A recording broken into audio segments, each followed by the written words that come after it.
কি কস তিন সাবজেক্টে ফেল? আল্লাহ রে দোস্ত, আমি তো অনেক ভালো করছিলাম এবার, জানোস না, সব সাবজেক্টে পাস। তো এটা শুনে আমার মন খারাপ হয়ে গেছে। আর আমারে কি কবি, 3টা মার্কে লেগে ফেল। তোর মামা তো আবার অনেক রাগে, পরীক্ষা যদি জানতে পারে যে তুই ফেল করছিস তাহলে তো শেষ। এটা লেগে তো আপাতত বলতাছি না। এখন মামা বলতেছে যে রেজাল্ট কার্ডটা দেখাতে। এখন কি করুম যে বুঝতাছি না। ও শিট। আচ্ছা তাহলে তাহলে মামারে অনেক বুঝাইস, ভালো করে বুঝাবি। পরে তুই করে। এরপর থেকে ভালো করে পড়ালেখা করবি, বুঝছো? আচ্ছা যাই তো, দেখো। আচ্ছা দেখো।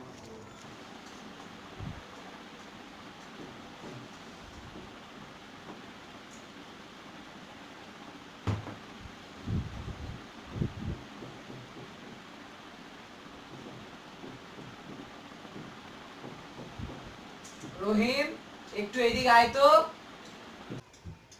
হ্যাঁ ডাকছিলাম, বস। বলেন মামা। তোর না রেজাল্ট দেওয়ার কথা আজকে? জি মামা, দিছে আজকে। কি অবস্থা রেজাল্টের? মামা আর বইলো না, সেই হয়েছে রেজাল্ট। জানো এই আমাদের ক্লাসের মধ্যে মাত্র 4 জন পাস করছে, আর এই 4 জন পাশের মধ্যে আমি সেকেন্ড হয়েছি। আলহামদুলিল্লাহ, খুব ভালো লাগলো শুনে। মামা একটা কথা ছিল। বল বল, আজকে তোর তোর দিন। ফ্রেন্ডদের সাথে একটু পার্টি করলাম, টাকা লাগবে। ও বুঝছি বুঝছি। থাক, বলার দরকার নেই, তুই এত ভালো রেজাল্ট করছিস। Thanks মামা, Samsung mom is the best. Yes. ও না, যা করে। মামা একটু আসতে পারি? আরে নাদিম, আসো বসো। হ্যাঁ।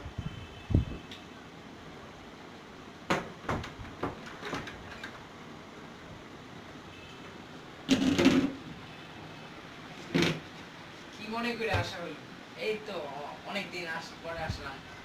আপনি আলহামদুলিল্লাহ, তোমার কি অবস্থা? এই তো ভালো। শুনলাম আজ নাকি তোমাদের রেজাল্ট দিছে। হ্যাঁ অনেক ভালো, আমাদের স্কুলে এবার সবাই পাস করছে, শুধু আমাদের ক্লাসে জানেন না 4 জন মাত্র ফেল করছে, খুব কষ্ট লাগতেছে। এর মধ্যে আমার বন্ধু রহিম, ও মাত্র 3টা সাবজেক্টে ফেল করছে। কি হ্যাঁ, কি? 3টা সাবজেক্টে ফেল করছে। কি বললা এটা? যাও, তুমি পড়ে এসো, পড়ে এসো। পরে প্রয়োজন হইলো, পরে প্রয়োজন হলে আমি ডাক দিব। কোনো সমস্যা হলো? না, আর তুমি এখন যাও।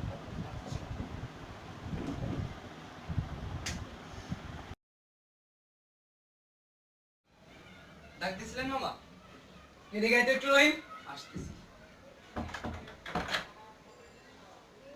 বলো। তুই আমার মিথ্যা কথা বলি গেলা। তুই বল আমি পাস করছস। সব বিষয় পাস করছি তো।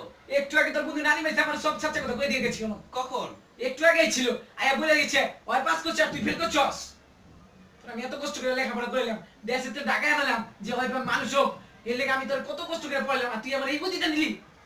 হ্যাঁ, এই বুদ্ধিটা নিচ্ছ। আমি অনেক কষ্ট পেয়েছি, আমার মনে অনেক কষ্ট পেয়েছি। মামা সরি। ব্যথা পেয়েছি, আমি ব্যথা পেয়েছি, এই জায়গায় ব্যথা পেয়েছি। সরি মামা। আমি ভালো ভালো খারাপ খারাপ, তুই আমার ভালো দিছ, খারাপ দিছ না আনো, মামার পর খারাপ দিছ। সারাদিন চালাস ফেসবুক, সারাদিন মোবাইল ফেসবুক, ফেসবুকে হ্যাংআউট, তারপর কি কয় ওটা ভাইবা, ট্যাঙ্গো, ম্যাঙ্গো, চ্যাঙ্গো, আর কত কিছু আবি যাবি, কত কিছু চালাস। বানান করতে গেলে মুখে ব্যথা করে, উচ্চারণ করতে গেলে এত কিছু চালাস। আর কানে তো দুইটা শয়তানের লাড়ি লিয়া ঘুরেছি। আর কি আর ইংলিশ গান শুনে আমি তো বুঝি না। কে কে ইংলিশ গান শুনে আর গান শুনে আর এরকম মামা ডিজে ডিজে মামা ইয়ো ইয়ো ইয়ো, এটা কিছু হইলো, এটা কিছু হইলো, ইয়ো ইয়ো।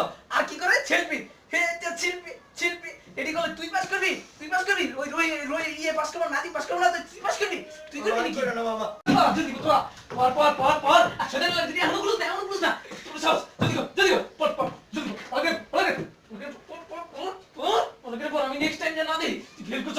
আরে আর তোর জেলে থাকতে পারলাম না, নেক্সট টাইম যেন তোর দেখি পাস করছ, পাস করছ। সরি মামা, আর করুন না মামা। এবারকার মতো আমি তোর লাস্ট চান্স দিলাম। আর বেশি করবি একদম বেরিং আর মারবি। ফেসবুক ট্যাঙ্গো ম্যাঙ্গো চালাবো না মামা। এক কেরে বেশি করবি মন কর, এটা নেক্সট টাইমে ফেল করলে ডাইরেক্ট গাটি বুসকে মাইন দে তোর এক কেরে লে বগুড়ায় বানাই দিলাম।